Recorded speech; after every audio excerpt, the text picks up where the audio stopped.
What's up YouTube? It's your girl Yaya and I'm back with another video. I know you haven't seen me in forever. I have new hair. This wig ain't even all the way on right, but I just was so excited to wear it. I think it's been like, well, outside of my Instagram, I think it's been a month since I posted a video.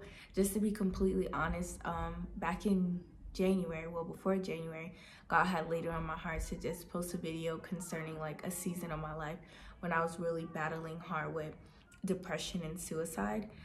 I just couldn't do it. I couldn't do it. And I had every excuse in the book. And then like, because I really didn't want to be disobedient to God, I just didn't post a video because I was just like, literally, he said my next video needs to be this. And so it just took me a long time, and it took me a lot of processing and letting go to be able to really release to you guys what I'm about to release now.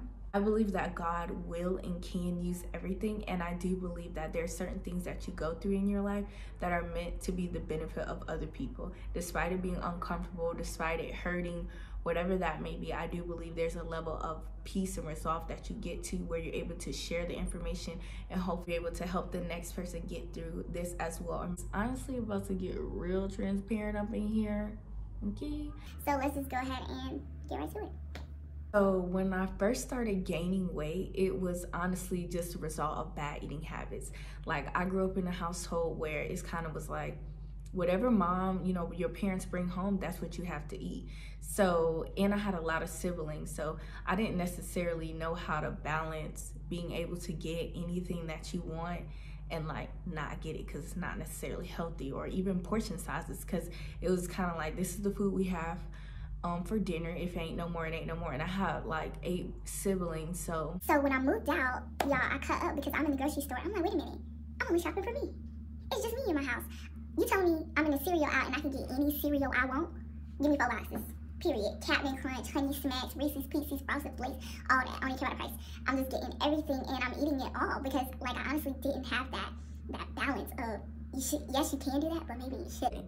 As you'll see in the picture, I always was skinny growing up. Like, I always was really skinny, and then I turned to the side and I had this big old butt, and I always used to joke around and say I look like an alien because I'm like, oh my God, I got this little peanut head and I got this long torso, or it looked long because I was so skinny, and then I got this big old butt. So it actually didn't look right at all. So when I started gaining weight, I was actually kind of happy because it seemed as though my body was being more portioned out. So, I was like, yeah, let me keep eating like that. Just moving forward, I actually ended up getting into a relationship. I brought, of course, my bad eating habits into the relationship. And in that relationship, I was around a lot of food. And no, it's not necessarily their fault. I just didn't have the discipline to be around that much food. So how this person basically showed acts of love to me. When I was angry, he got me food. When I was happy, he got me food. When I was chilling, he got me food. When I was stressed, he got me food. Everything went back to food. We hanging out, we getting food. I realize now that was just the only thing he was willing to give me because he didn't want to spend his own money. His family owned a food company, so he had a lot of access to food for free. So it's kind of like, it was low-key a setup. Like, sir, you ain't even buying this, and you just, here you go, I was thinking about you, babe. So now I'm like 3 years into this relationship, and of course by now I've gained a lot of weight. I also was in my last semester of my prereq for my nursing program, so I'm taking like a whole bunch of classes. I'm working, in school full-time, like the whole 9 yards. I also was a self-paced student at the time, like when I had a situation where my aunt had passed away, and it just really messed me out with school, and then it ended up messing up my financial aid. So I ended up having to be someone who had to pay for classes out of pocket. And being the first pretty much of my family to go to college, there was nothing really prepared for me. I didn't really have much help or assistance from much family because they didn't really have it to give to me. So it was just me working and self-paying to make it happen. Basically, I've been with this person for 3 years. I feel like I know him like the back of my hand or whatever, and I would say within a week and a half, this person started acting really funny. He started like super slow texting me. I wasn't hearing from him like as much as he normally would. So during this particular week, I'm getting up at like 6 a.m.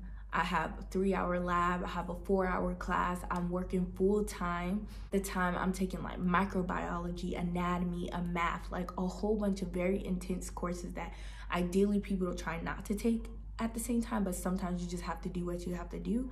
And even by my counselor, she recommended that I only work 15 hours, but with me being a self-paced student, I couldn't do 15 hours. I was doing 50 because it's like I have so many things that I had to pay for. It's like, yeah, I need to go to class, but I also have to pay for the books to be in class. I get off of work, I'm going back to campus to go to the library to study 5-6 hours. It was to the point where I was just falling asleep in the library. That's how much energy was being like exerted. So I'm just sitting in the library, you know, studying, and then it literally hit me. I'm like, why haven't I heard from my boyfriend in 2 days? I didn't get upset at first. Like, I literally got worried because this was just not like him. So of course I contacted him. He answers the phone. I'm like, are you okay?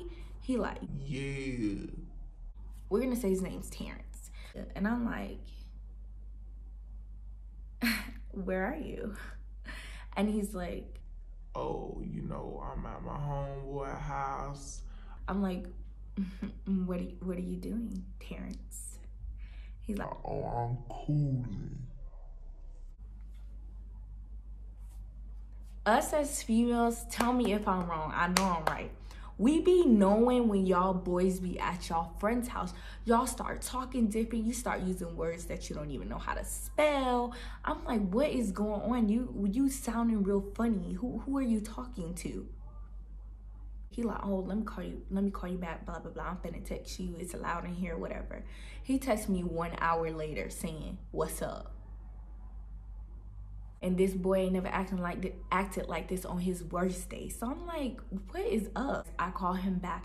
I'm like, what is going on, Terrence? Like, what are you doing? Where are you at? He like, you tripping. I was like, you know what? I'm done. I'm so frustrated.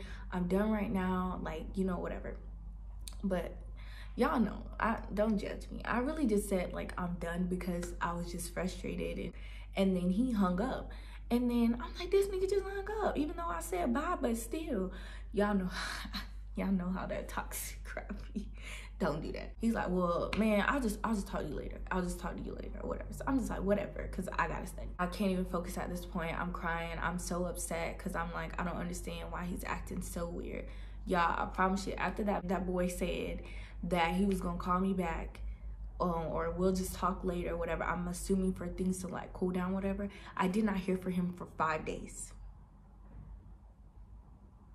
I'm like blowing up his phone after the 5 days, because I'm like, what is going on? This nigga's like, don't talk to me. He blocked me on everything. Y'all, he blocked me on stuff I didn't even know you could get blocked on. Email, Cash App, like things that I didn't even know you could get blocked on, I got blocked on. So at that point, it started hit me pretty hard. Like, I'm literally sitting there like, is this nigga cheating on me? Like, I'm literally blown away because we never had those issues before. And I'm like, that's so not him. Or do I just not know this man? My exam comes like the following day, I failed it. So basically, y'all, after that, my boyfriend of 3 years just disappeared. I did not hear from him. He blocked me on everything. I made like a fake little Instagram account. This nigga just out here living. Like, he just living. And I'm just like, what is going on? Then he blocked me on my fake account. So I'm like, this is just so strange. Like, my mind could not wrap around like what was happening. And I didn't have any answers. This person wasn't talking to me. So after that, I just didn't hear from him. Some months passed. Again, still not hearing from this dude. I text him from like an app, and he's like, oh, like, leave me alone. Just being super extra. All while this is happening, I'm slowly falling into a depression, and I'm not even knowing it. And so more months later, this is now at like 6 months of not hearing from this guy that I was with for 3 years. I just randomly re-downloaded this text app, and when I check, I see an unread message, and I'm like, oh, maybe it's him. Y'all, this human had a female that he was started, I guess, talking to, text me, and she was basically like, you don't need to be texting him no more. We're together now. I know everything. Yeah, y'all relationship's over and done with. He got a chick that he been talking to for a few little weeks. checking me.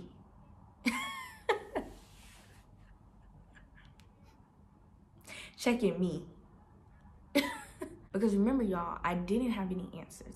All I had was what ifs and guess and assumptions for like 5 months, not knowing. So then when I got a text getting checked from a female, I went crazy. I'm calling this dude from my grandma's phone because that's the only number that wasn't blocked. I'm calling him. I'm like, Terrence, he hanging up on me. He like, leave me alone. Just being, I don't even know who that person was, honestly. I don't even know who that human was because it wasn't my dude. It wasn't mine, clearly.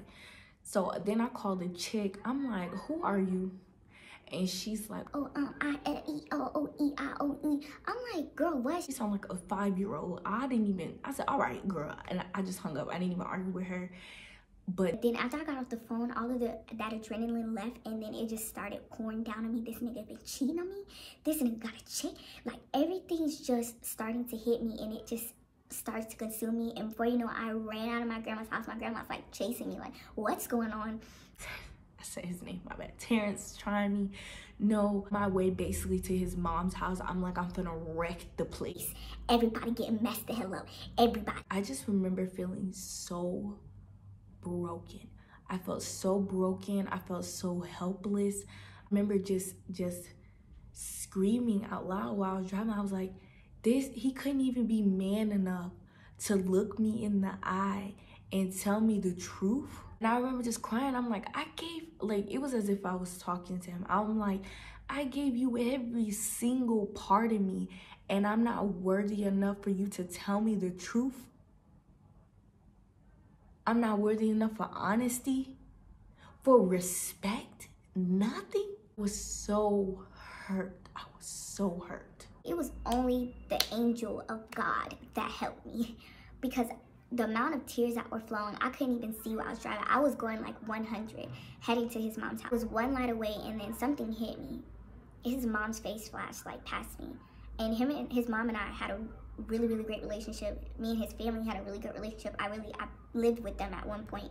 And I just, even though I was hurt, I couldn't pull it out of me to have that level of disrespect for his parents, because he lived with his mom. I didn't have it in me. I tried. I was like, I don't care. I couldn't even pull it. It's just like, these people have been so good to me, so kind to me. So to go over there and, like, you know, wreck everything and just do all of this foolishness, and them, they probably don't even know what he doing. To me, I just couldn't. So I remember just sitting at the light crying. I'm like, I can't do anything. I can't do anything. So I called his mom. Thank God she answered. I pulled over. I was literally like right in front of their house, like around the corner when I called his mom. Thank God she answered. And I told her everything. She spoke to me on the phone for like 2 hours, and God really used her. When she spoke to me, I'm not gonna cry. She spoke to me how a mom would speak to her daughter who's dealing with a broken heart. She didn't speak to me in the perspective of, this is my son, I don't have nothing to do with this, don't include me. She could have took that position, and she didn't. She poured into me, and I needed that. I was so broken, and I couldn't get to this person, and she was like a piece of him. So somehow being able to talk to her and just pour out my emotions really resolved that hopelessness, that anger that was just in me. When I finally made it like to my parents' house, I wish I could show y'all how I looked. Like, my hair was crooked, lashes off, my shirt, I don't know how my shirt was ripped. And I walked in the house like this. And my mom, she looked at me and she just started praying. My mom, she just started praying, and she started pouring into me and speaking to me. Oh, she just poured into me and spoken to me and poured into me and spoken to me. And then she made me a smoothie. And I was able to sleep. I don't know if any of you have dealt with heartbreak, but when you deal with heartbreak or an issue that is so disheartening that you literally are sitting there trying to figure out what can you do to make yourself go to sleep, that's pain that I wouldn't wish on anyone. And that's the level of pain that I was in. I was so distraught. I was at a point with the situation where I didn't care if I was going to lose my freedom. I didn't care about anything. I was willing to do anything to make this person feel how I was feeling in that moment.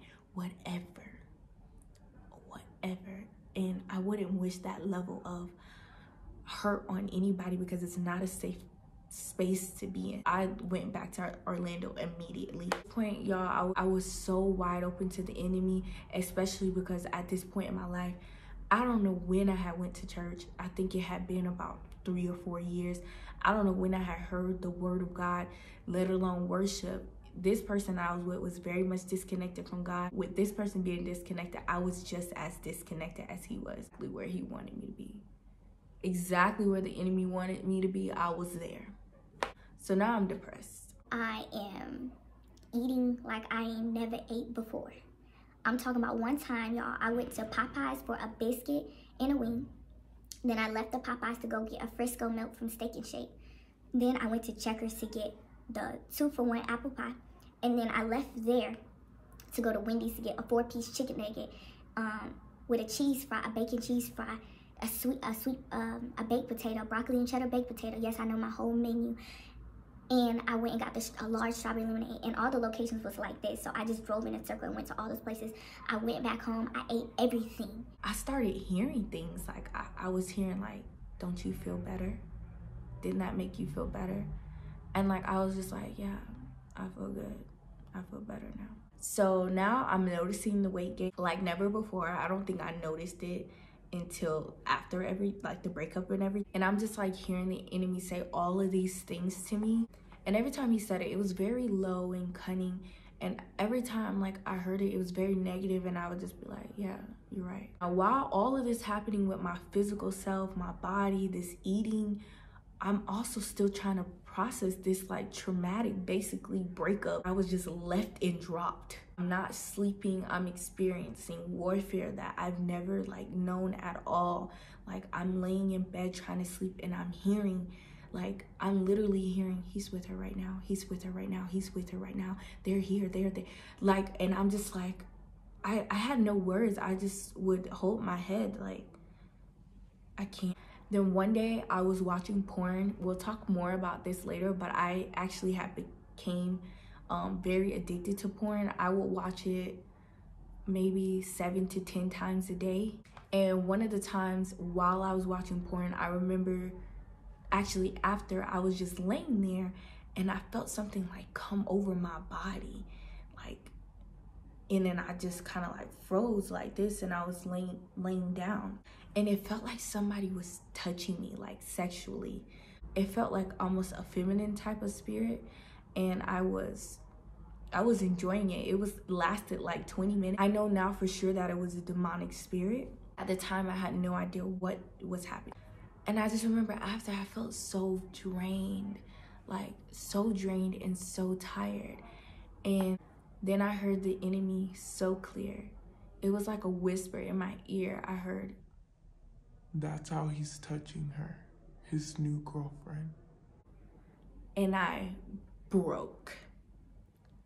It was like a damn, like I broke. I remember crying so much that night that tears actually stopped falling down my eye. And I remember touching my face, and I'm like, what's going on? Like I cried so much that night that I actually became dehydrated, and I had no tears left. At this point, I'm so down, I'm like even walking different. And now like I'm looking in the mirror and I'm just hearing the enemy, and he's like, that's why he left you. Look at your body, look at your face. You don't even look the same. You're ugly. And I remember with like the little bit of energy I had, I literally, all I said was, I was like, just stop. That day I actually ended up taking down like every mirror in my place, and I ended up putting like a towel over the mirror in my bathroom, because it just seemed like every time that I looked myself in the mirror, I kept hearing these voices. I couldn't look at myself. I couldn't look at myself. I looked completely different from what I had known. Then I actually ended up losing my job, and again, I'm paying for everything, so I end up not being able to like pay for rent. My class payments are coming up. All my friends had like moved out and just different things like that. So honestly, I was really by myself, like alone with just my thoughts. My apartments, they're contacting me, sending me eviction notices. So I ended up becoming homeless, and I had to, like, in order for me to have somewhere to sleep at night, I would like sneak into my old apartment window and like sleep on the floor and shower in there. So I just had a place to stay.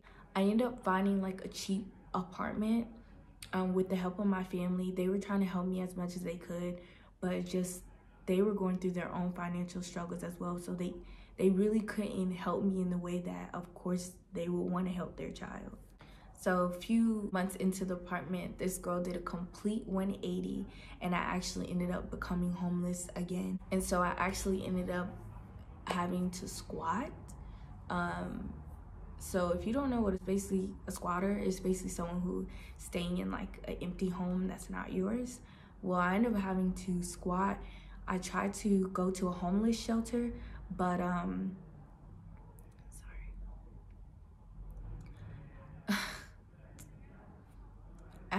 tried to go to a homeless shelter, but they said because I didn't have any kids and because I wasn't in a physically like abusive relationship, they couldn't help me. So like on this screen, that's pretty much was like my layout for, you know, squatting. I would like roll it up in my car, and then at night I would, you know, sneak in and put the stuff in the room for me to go to sleep for that night. It was really hard for me. Like I didn't even know that I had that picture. I just randomly came about it right when I was about to record this video. But it was really hard for me to go through that. Especially because I still had to get up and I still had to go to class, and I had to go to these labs, and I had to just try and give everything that I had and push through. At this point, I had gained so much weight that I couldn't fit my clothes anymore, but I also didn't like have any money. I ended up finding like $5 to $10, and I went to a Goodwill, which is a thrift store, and I was able to buy like 2 shirts and 2 pairs of pants, which I was so grateful for.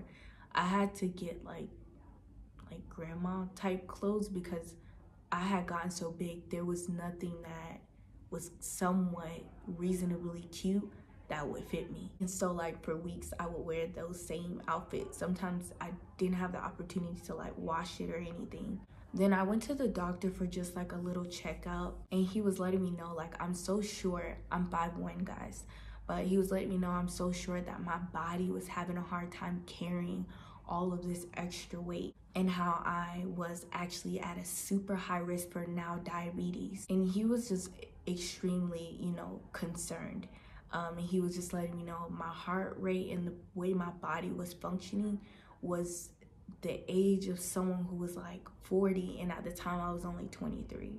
So that's how bad, even health-wise, I was becoming. Then I don't know why, but I literally would still find ways to like go on my ex's Instagram, and like he was just living, y'all, like living it up, and I'm literally sitting over here like, I'm dying. That was dumb of me to even do that because I was already sad, but sometimes we just do stupid stuff. So then, guys, I actually had to go on this church cruise with my mom. My mom had booked this dang cruise a year or so in advance, so like I tried so hard to get out of it, especially like with my body not being comfortable. Of course, I did not want to go to the tropics, okay? It wasn't nothing tropical going on in my life, but I couldn't get out of it. She was gonna lose a lot of money, so I ended up having to like fake. Again, nobody was really knowing what was actually happening. I had avoided my family, especially being around them physically, because so much of me had changed. So I really was trying to get out of it, but I couldn't, so I had to go. Again, I hadn't been home in months. When I got home, like everybody that seen me was looking like, whoa, like what's going on, in a sense. Like I had somebody just come up to me and like touch my stomach, was like, how many months are you? And I was so down already. I just was like, oh, I didn't even get to defend myself. I just walked away. That's how like out of it I was. Mind you guys, like I'm literally, as far as myself, I'm hanging by like the thinnest thread you could ever think of. That's me hanging on. So we're on the cruise. I'm trying really hard to, you know, look happy. I got dressed up. It was the first time I got dressed up in, I think it was like 8 months. Like, I remember looking in the mirror like fully for the first time because I had taken out all the mirrors in my house. And I broke down crying. And I remember looking in the mirror just saying like, who is this girl? Like legit, I was like, who is this girl? I remember getting dressed and I remember trying to smile and I couldn't smile. Like, and just me and who I am, just thinking that I can't believe that I was in that space. Like, I love to laugh, but I couldn't even smile. Like, even looking at that picture, it just breaks my heart because you can see the sadness in my eyes. It's like my eyes were crying. Sorry.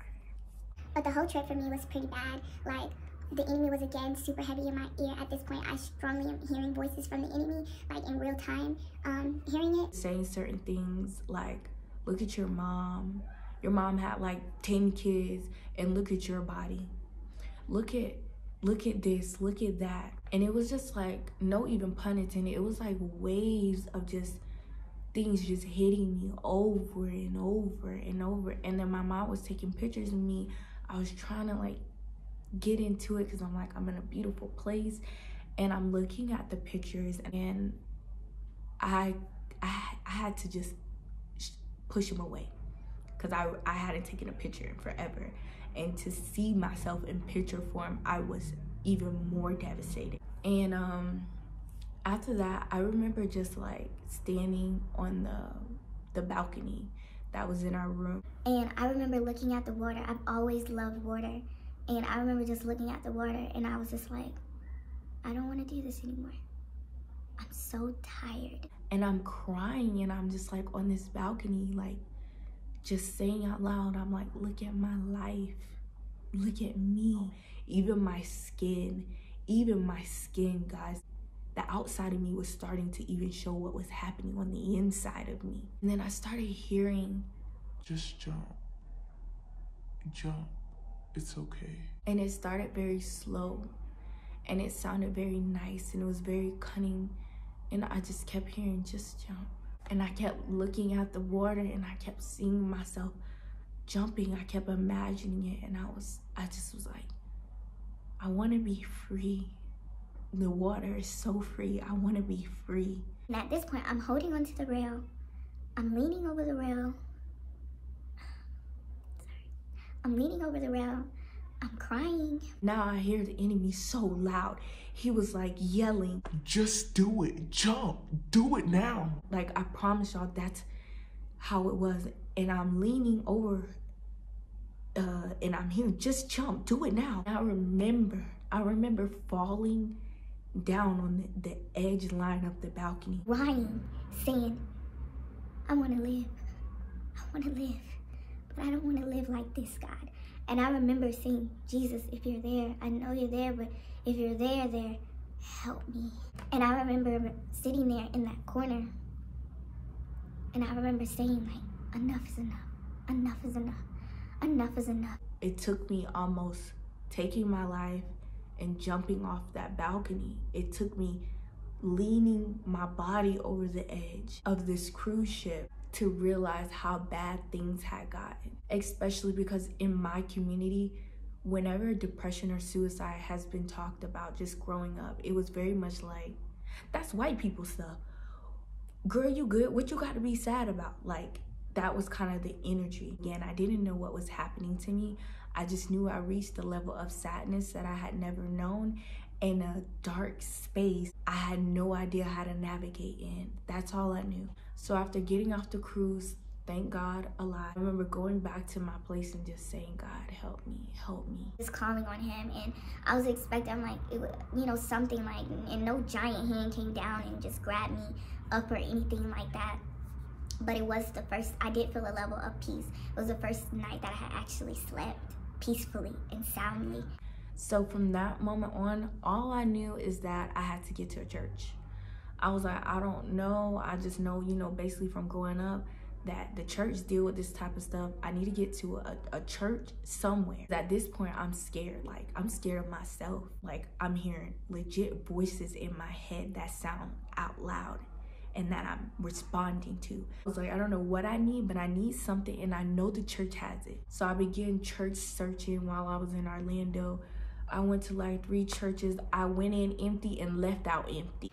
I was very discouraged, but I knew I needed help. So I was like, I'm not gonna give up. This is a fight. I know there's an atmosphere that's just like how my church is back home in Tampa, that I can find here where I live now, which was in Orlando at the time, that is going to help me. So I remember I randomly came across a church and the name just popped off the page for me.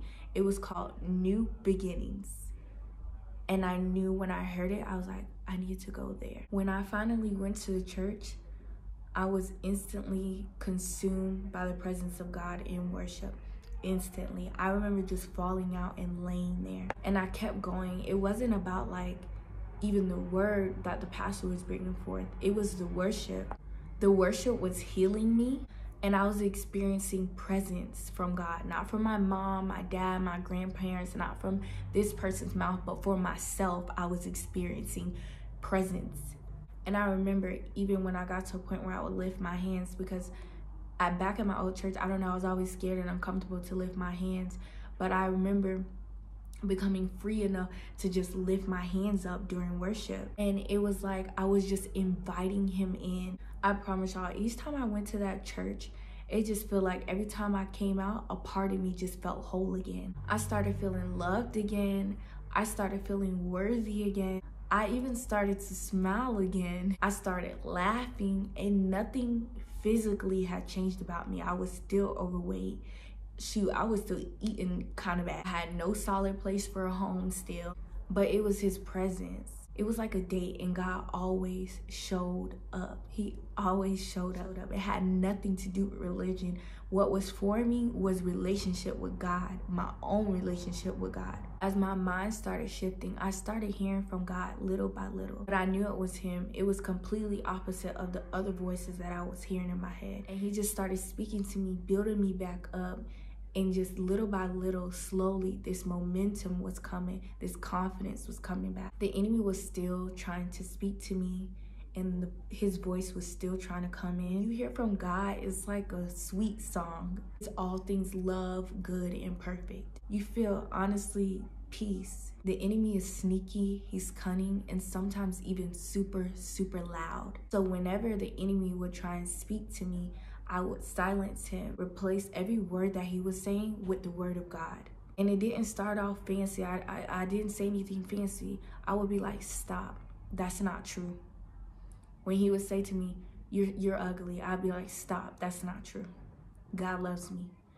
I would hear stuff like, that's why he left you. You're homeless, nobody cares about you, you're not worthy.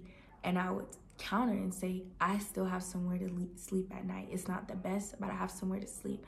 I am worthy.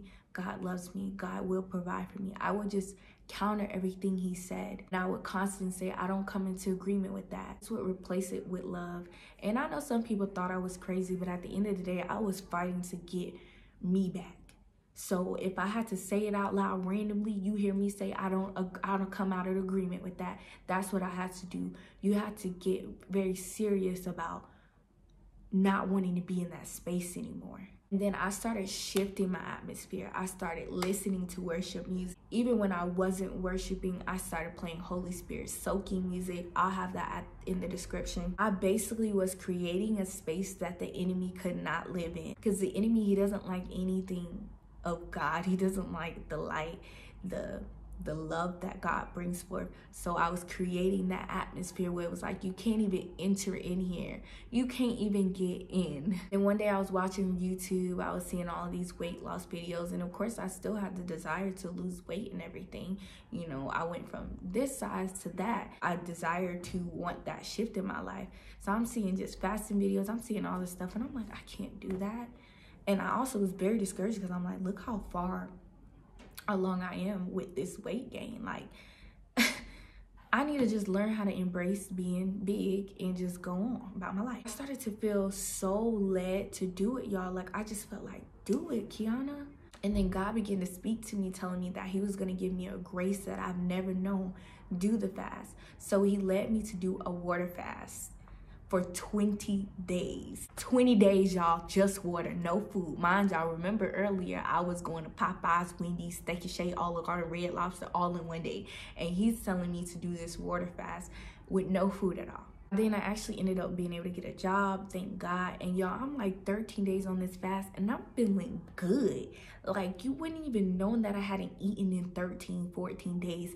Like, that's how much grace was being poured down on me, I swear, from heaven. Because to go from being obsessed with food, thinking about it all day, to being able to not eat for 13 days and feeling like the man when I walked through, or the woman, like, it was God. I still, of course, had moments. Y'all, the flesh is weak. So it was a lot of times I'm driving home, I'm feeling good, and all of a sudden, out of all the red lights, I stop at the red lights by Church's Chicken, and I smell the chicken and the biscuits frying, and I can hear it sizzling. I ain't never heard it sizzle before. The enemy was working, the flesh was speaking, but the fasting helped silence the flesh, and it allowed the Holy Spirit to come forth.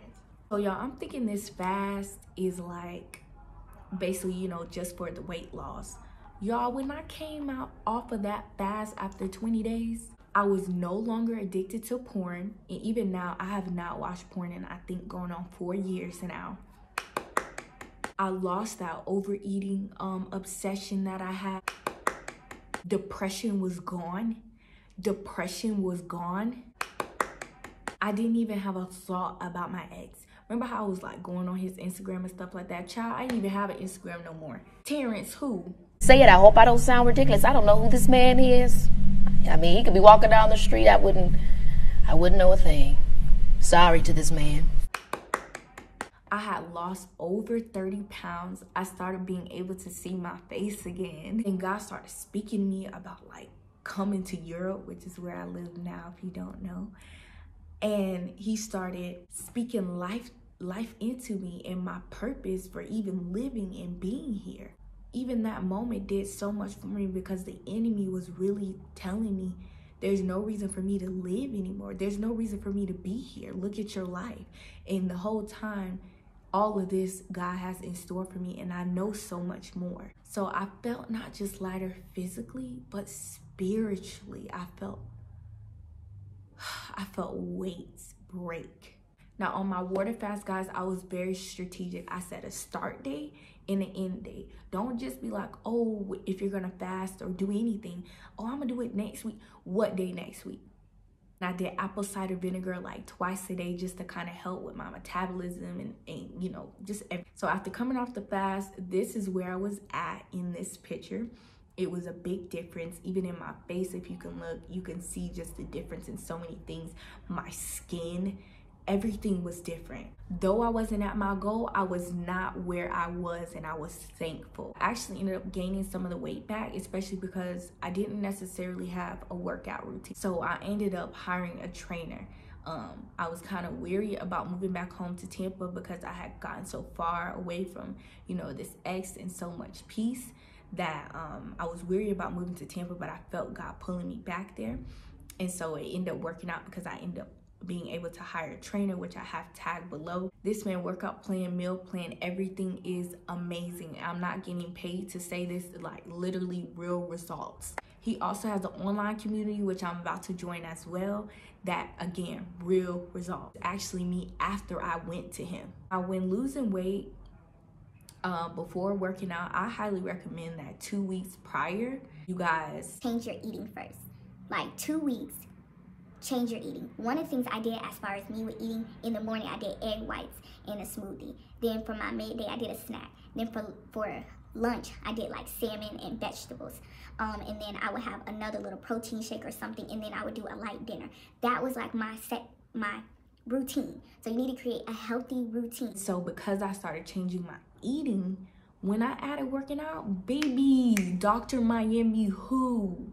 No, I'm playing. But still, it was just, the results were amazing. Now, I'm still working on myself and certain body goals that I really desire to have. I'm still working on that discipline. I know looking back now, part of the reason why I was hit so hard was not just because I was wide open, but also because I had put this person in his pedestal that I shouldn't. I had him up here and I had God down here. And that ain't how it's supposed to be. So that's one of the reasons why I was hit so hard, and it really helped me to regroup and to balance things and to realize what portion and place things and people are supposed to be in your life. After experiencing such a season of being so depressed, so suicidal, and just all of these mental torments, these new activities that go back to unapologetically loving myself and loving myself on the outside. Yes, the inside matters, but what happens on the inside tends to come out on the outside. Because even though I was free from suicide and depression, I still looked like clothing wise, hair, everything, I still looked like what I was going through, even though I didn't feel like that.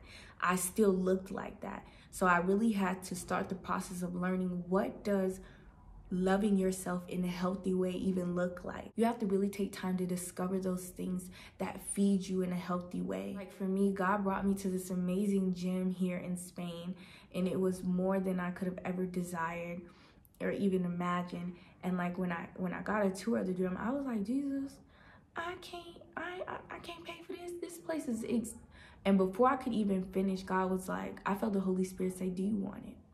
And I was like, yeah. And then God was like, it's yours.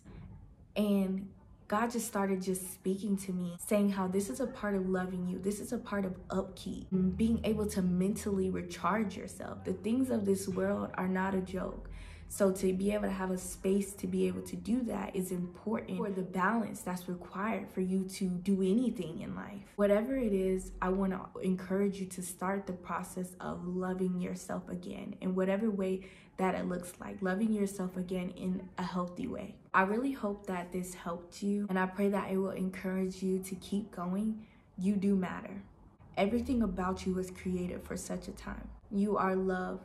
You are loved. And those are things of this life happen, and a lot of times they hurt and they can cause such pain. Know that it's only temporary. Your presence matters. Your smile matters. You matter despite what you may have been told. Everything about you is important.